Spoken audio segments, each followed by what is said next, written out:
I'm gonna learn to draw super cute chibi style animals over the next 7 days. But here's the thing, I currently suck at drawing. Like, this is my best attempt at drawing a cat just now. It's not great. But the only way to improve is to practice, and here's my plan.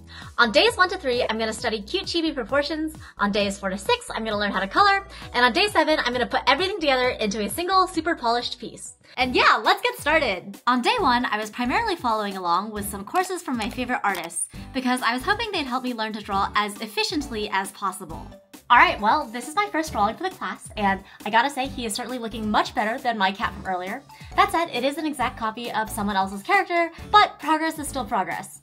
And even though my ultimate end goal is to draw my own original characters, the first step to improving is studying the techniques of other artists and then smooshing it all together as you try to find your own style. Generally, my biggest takeaways for day 1 were chibi-style characters have huge heads. Like, their heads are almost as big as the bodies, if not bigger. 2, to draw cute stuff, you have to keep things like rounded and soft instead of using a lot of sharp edges. And 3, reference photos are really helpful for drawing because they give you a sense of what an animal looks like in a realistic pose. And I was thinking, wouldn't it be fun if I asked my subscribers for photos of their pets so I could draw them and get reference photos? Genius idea, Stella. So I made a YouTube community post asking for submissions and decided to call it a night. Okay, so we've now reached the end of day 1 and here are my thoughts. I have been honestly really enjoying drawing, so I'm glad that the challenge got me to pick it up again, and I'm excited to see how much more I can learn. Okay, so yesterday I primarily focused on like studying and copying the techniques of other artists, so even though some of the results look pretty good, I don't actually know how well it'll work out if I'm not following their instructions step by step. So I'm gonna try to draw some of my own original characters today, and we'll see how it goes.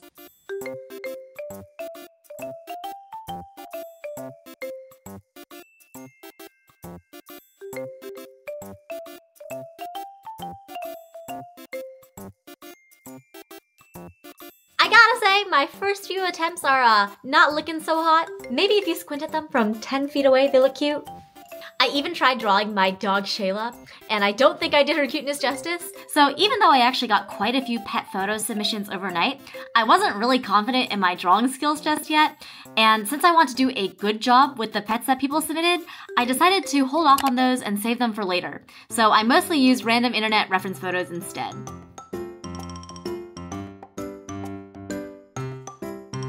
And as I continued to practice, I was starting to get the hang of it. And one other thing I learned was, it's helpful to experiment with a bunch of different types of facial expressions to see what style you think looks the cutest. Alright, well, I think I'm gonna call it for day 2 now. Honestly, I am pretty happy with how things are turning out. Like, I'm surprised at how much better I've gotten. It kind of makes sense because I chose like a simple subject. You know, cute animals are inherently very simplified. And not all of my drawings are great.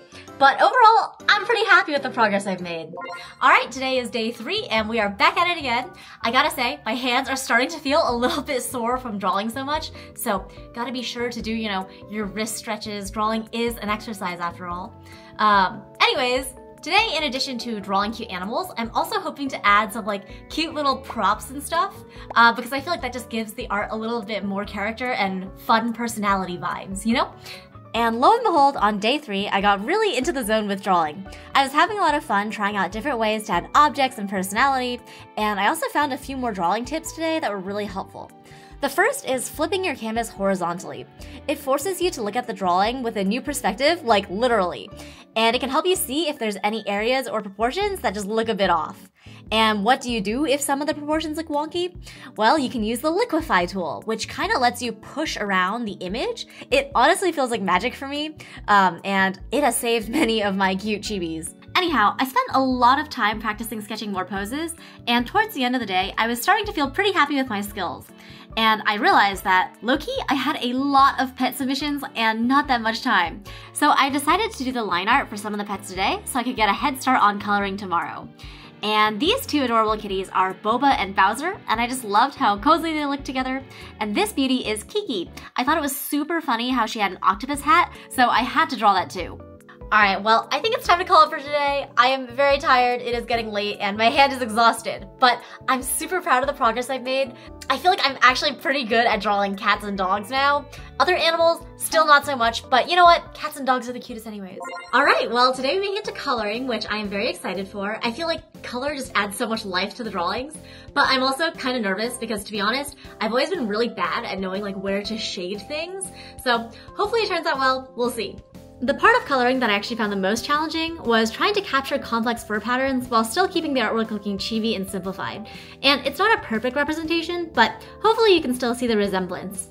Alright, well, I just finished drawing my first 2 cats, and honestly, it took me a lot longer than I thought it would, but I am pretty happy with how it turned out, so making good progress. But I got so many submissions that if I want to get everything done by the end of the week, I really have to pick up the pace a bit.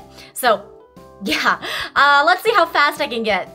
And the funny thing is, even after saying that whole spiel about how I had to get faster, I was still pretty slow at coloring. I'm playing all of these videos on time-lapse, so they look fast, but each pet was taking me at least 1 hour to go from sketch to colors, and by the end of the night, I was only able to finish 1 more dog. So I'm getting a little bit nervous to see if I can finish drawing everyone's pets in time, but I'm honestly pretty happy with how things are turning out. I'm still learning, of course, so I definitely won't pretend like they're perfect. But yeah, hopefully the owners like them because the pets are so cute, so I hope I'm doing a good job. Alright, well it is now day 5, and I actually had to close pet submissions because I still have 11 pets to draw, and I only have 2 days left because I'm hoping to save day 7 for my own original designs. So, wish me luck! And because I had so many pets to get through, I was really hoping to go through them quickly. But low-key, I was kind of struggling with learning how to color them in well. Like sometimes, even after spending a bunch of time on a drawing, I wasn't 100% happy with it. But I had to remind myself that sometimes perfectionism gets in the way of progress, and the best thing to do was to move on. Especially since I really wanted to draw at least 1 pet from everyone who submitted a photo, and I still had a lot of drawings to get through. I'll be honest guys, I feel like I'm starting to plateau a bit. I think the cats that I'm drawing are cute, but they feel like they're missing something. Like they still look a little bit too realistic maybe and not chibi enough. So I think for the next few, I'm gonna try to like really go all in on simplification. So they're gonna be extra chibi. Alright, well, I'm feeling pretty happy with how Libby turned out, but it is getting pretty late again, and honestly, I should go to bed. So I think I'm gonna have to call it, which is a little bit concerning because I still have 6 more pets that I need to finish tomorrow. And you know, yesterday I did 3, today I did 4, so we'll see if I can get to 6 tomorrow. Alright, it's day 6, I have 6 pets left. I've even got my cute Shiba shirt on, you know, for the cute Shiba spirit vibes. Yes! Fighting! And even though I knew I had a lot of pets to go through, I really tried to focus on having fun today. For example, I saw this little hat on Marvin, and it like reminded me of a little beret hat and a French painter, so I made him a little canvas. And look at how cute Agnes is in her little hot dog costume. Just being a little bit silly with my artwork really helped me let go of my perfectionism a bit, and as a result, I think I actually ended up liking the end results more too. I also tried drawing some non-cats and dogs today. Someone said their pet was Badoo, and I decided to just run with it because I thought it was funny. Also, someone submitted a photo of their pet Tortoise, and I think I did a pretty good job of making it cute if I do say so myself. And yeah, I was just really having fun with it, which is ultimately the point of drawing, right? And now I finally feel like I've gotten good enough that I can actually share some advice on some coloring tips I've learned. So picking colors that go well together is really important. I mean, it sounds obvious in retrospect, but it took me some time to actually internalize it. 2, the color of your line art really matters, and personally, I like matching the line art to a darker shade of the animal's actual body. And 3, I guess this isn't exactly about coloring, but the thickness of your line art can make a big impact on the end result of the drawing too. Well, with that, I have finally finished drawing in pet submissions from everyone who sent me some photos, and that was exhausting, but also a lot of fun. I hope you all like them. I am, again, still a learning artist, so definitely I'm not gonna pretend like they're perfect, but they're such cute pets. I will say, like, trying to draw everyone's pet was definitely not the most efficient thing for me to do. After a certain point, it probably would have made more sense for me to, like, you know, spend more time on each drawing, but honestly, it's okay. I'm still glad that I got to everyone's pets. And finally, we have reached the last day of the challenge. Today, my goal is to take everything that I learned and put it all together into a single polished piece. And I was thinking, you know, we started the challenge off with a cat, we should end with a cat. So the first thing I did was sketch out a bunch of different poses and concepts to see what design ideas would work out well. And since it's spring now, I thought a sprout cat would be super cute. And I really liked how this cat was leaning against the chair. So I thought it'd be cute to have him lean against like a cloud or a moon. But ultimately, I really liked the concept of a star cat because my name is Stella and that's the design I ultimately decided to go with. Okay, I am now feeling pretty good about the line art, and I gotta say, dude, that star was so freaking hard to draw. It took me so many tries before I felt happy with it, but I'm happy with it now. And yeah, the next thing to do is to color him. Next up, I had to pick out a color palette for the piece, and since this is my own drawing, I'm no longer bounded by the laws of reality and I can pick whatever colors I want for my cat. And since blue and yellow make a really nice color combination and it fits with the celestial theme, I decided to go with that. I also had to pick out a fur pattern for my cat, and I tried out a bunch of different options based on the different cat patterns I drew throughout the week during my studies, and ultimately I liked this like polka dot slash snowshoe kind of vibe. And now it is time to add shading. My arch nemesis, but I have gotten better at it.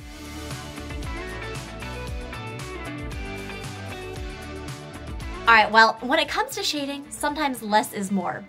Is this some kind of copium I'm just telling myself because I cannot shade? Possibly, but I really do believe it, okay? And the last step was adding in some final touches. I added some gradients to make the cat and star look a little bit more 3D. I added some little stars to the background, and at the last moment, I decided I wanted to give the cat a cheeky little smile, and ta-da! We have one chibi star cat completed. Honestly, I am so happy with how he turned out. Even though he's not perfect, I feel like I've learned so much over the past week, and he's a big improvement over where we started, right? And I gotta say, I'm actually so happy that I took the time to like really seriously study how to draw, because I feel like it unlocks a lot of things that I've always wanted to do, like designing stickers and prints, but I always just felt held back because I couldn't draw that well. And if you're like me and you've always admired cute chibi style drawings but never really gave it a shot to learn, I highly recommend you give it a try because you never know how much you'll improve until you do. And to round it all off, I wanted to thank the artists whose classes I took because they were seriously so helpful. Also, a huge thank you to Minori. She is one of my favorite YouTubers and gave me a shout out at the end of her video, which helps so many new viewers find my channel. And to all of you all, welcome. I hope you enjoy. Thank you so much for watching the video all the way to the end. It really means a lot to me. I have been trying to respond to every single comment that people write, and truly your support means so much to me. And yeah, with that, if you haven't already, please subscribe, and I hope to see you next time. Bye!